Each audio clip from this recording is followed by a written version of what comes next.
welcome back to the Citizen channel. Hope you're all staying safe and well. And another feature of Just for Blue. Yes, we do Just for Blue, and we do five for Blue as well. So we've got two ones, and guess what they're about? One's about our 4-goal heroes, and one's about our 5-goal heroes. And we did have a 6-goal hero as well, but it was expunged from the records. But that's another matter. But this is a Just for Blue episode today. We're not going that far back. We're only going back to 28th of August 2011. So join me for that as we look at a 4-goal haul, of course, for the old Bosnian diamond himself, Edin Dzeko. Please, if you are new to the channel, push that subscribe button, push the bell notifications. Everything's City, of course, past, present, and as long as I can do it. And give us any ideas for anything you might want me to do in the future as well, guys. Anything you like us to do. I'm trying to do a wide range of stuff, of course. So if you can give us your support, I'll be very, very grateful. Spread the word.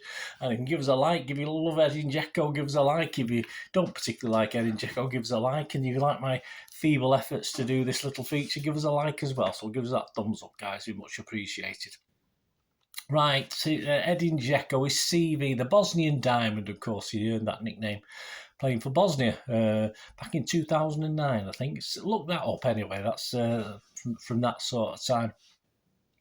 And he'd done okay so far. Of course, he'd joined us the previous January, making his debut on the 15th of January 2011. So this was like his first full season, of course. And he got off to quite a good start. He scored in all 3 of our opening matches for, of course, Roberto Mancini's City at the time.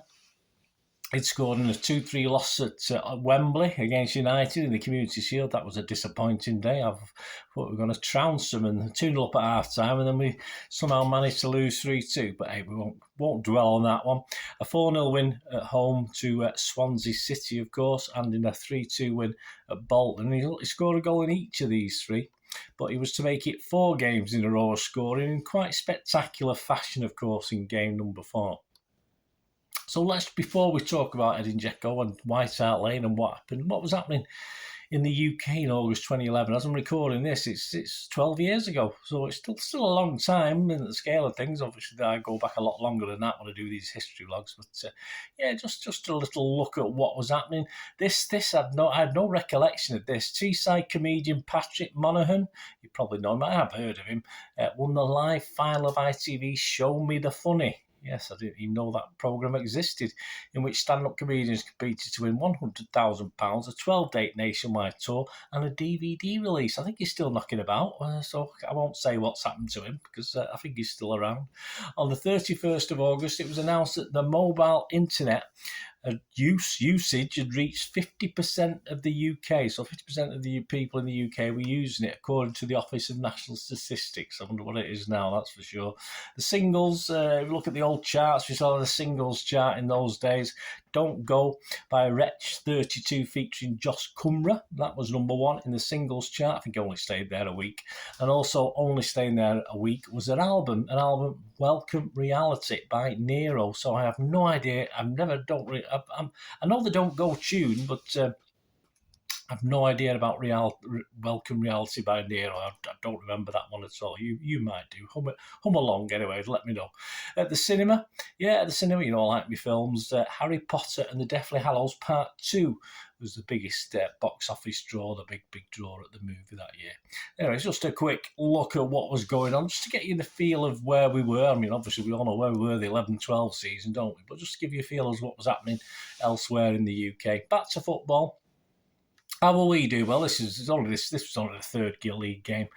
We'd won both league games, of course, as mentioned before, despite that Community Shield defeat to United. And, of course, we'd lifted the FA Cup the previous season, ending that trophy drought, of course. And we definitely had high hopes for this season, didn't we? It was a bright, sunny day, wasn't it, at White Hart Lane that day? Shirt sleeve job, definitely. Attendance that day, 36,150. The lineup, Sally Redknapp was in charge of Spurs. You forget these things, don't you? I forget he was in charge then. Their team, Friedel, or the team that lined up, Friedel, Bale, Kabul, Dawson, Korluka, Asu Akoto, Lennon, he was replaced by Defoe on 53 minutes. Van der Vaart, yeah, some great names. Modric, flipping heck, he was replaced by Livermore on 66 minutes. Kranjčar was replaced by Huddleston on 46 minutes. Crouch was playing. There you go. So that's quite an impressive team, wasn't it? Yeah, I think it was a season before. Obviously, he'd scored the own goal, hadn't he? And then the season before that, he'd actually scored and beat us and knocked us out of the Champions League. So he had an interesting time at Tottenham, didn't he, Mr. Crouch? Unused substitutes were Kudicini, Bassong, Walker, Pavlyuchenko. There you go. City, how about City? Can you remember? Can you name the team? Name the team before I pause it now. See how many you get right.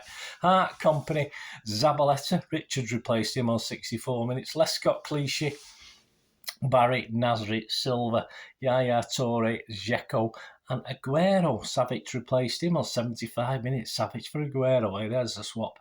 Unused substitutes: Pantilimon, Milner, Johnson, Tevez, and Balotelli. Yeah, on to the match itself. Yeah, I've got over to the Guard. I have a look at their things as I'm doing match reports and stuff now. So I had a quick look at their timeline because they're quite descriptive, quite useful. So I thought I'd use that for the match report itself. It was 34 minutes. Sami Nasri shows why City paid all that money. This is their guy, not me, for him as he sets up the opening goal for Dzeko. City has suddenly set up camp outside the Spurs box, zipping the ball about fluently. Tottenham chasing shadows. Aguero then turned a clever pass into the left channel for Nasri, who put the ball into the 6-yard box where Dzeko had stolen in front of Kabul. From 6 yards out, he struck out his right boot and prodded the ball past the stranded Friedel. 1-0. 42 minutes, it's 2-0. It was a lightning break from City after a Spurs corner that led to the goal, and once again Nasri got the final assist. From the left, he dinked across to the far post where Dzeko had again rolled away from Kabul, but it didn't seem he could score. He had his back to goal and the cross was behind him. It sounds a bit like describing a Haaland goal this now, doesn't it? Behind him, but somehow he strained his neck muscles and got all the power he could possibly muster into the header and managed to send it back across goal, the ball dropping into the far corner. Friedel didn't move. 55 minutes into the second half, it was his hat-trick. Edin Dzeko has his first hat-trick in Manchester City colours. Would it be his last? Well, you'll have to tune in. No spoiler alert on this programme.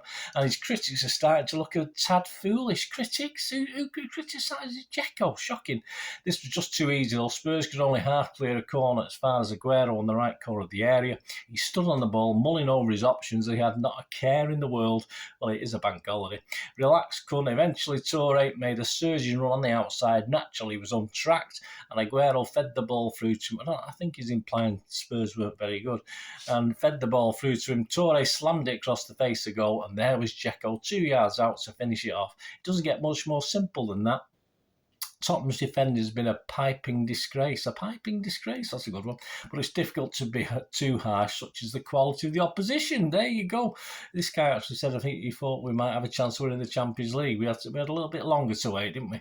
Sergio got into the party as well on 60 minutes. On the left, Nasri played a pass down the line for Aguero to chase. He easily got there ahead of the cumbersome Corluka and then found himself one-on-one with Dawson. It wasn't a contest. That low centre of gravity was too much for the towering Dawson as Aguero went round the outside of the Tottenham centre-back, much like Leo Messi would, and then lifted the ball over Friedel from an angle. Well, better than Messi, wasn't it? Spurs got one back, though, 68 minutes. Yeah, Bale took a corner from the left, and Kabul powered a header past Hart, who claimed he was distracted by Defoe. Well, come on, Joe, who was standing in front of him in an offside position. The goal stands, though. Defoe didn't go for the ball, so technically he's not interfering with play. Whether you got VAR or not, it's still a pain, isn't it? But, of course, the last word would end up with Edin, but he left it very late. 95 minutes, so into the 95th minute. Dzeko ambles in from the right, plays a 1-2 with Barry, and then kills a first-time shot high into the far corner with his left foot from 20 yards out. Friedel groping at thin air. Dzeko does have a 4. City have 5. There you go. My thanks to The Guardian for the description of old Dzeko's goals in the match report there.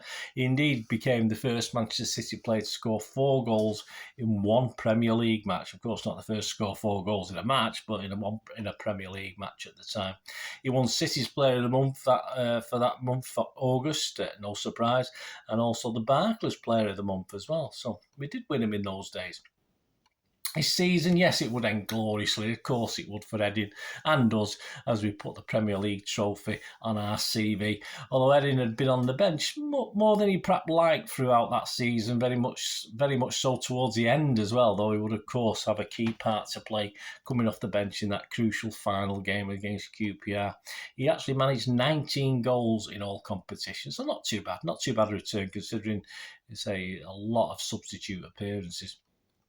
Thanks for joining me, guys, for this 4 Blue feature. A Dzeko 4-goal haul at Spurs, a 5-1 win on the 29th of August 2011. Is it 29th or 28th? One of the two, anyway. One of those. End of August 2011. So, please, any memories you got? Were you there that day? Were you there at White Hart Lane? Let me know how it was, I've only ever went to White Hart Lane once, and I've not had a chance to go to the new Tottenham Stadium yet, so we'll hopefully sort that out one day. So let us know. Let us know what the day was like, and any members of Edding Dzeko, just share them with me. Great to hear from you. Till we meet again, that's one thing, don't I? Please stay safe, Blues. Come on, City. Bye for now.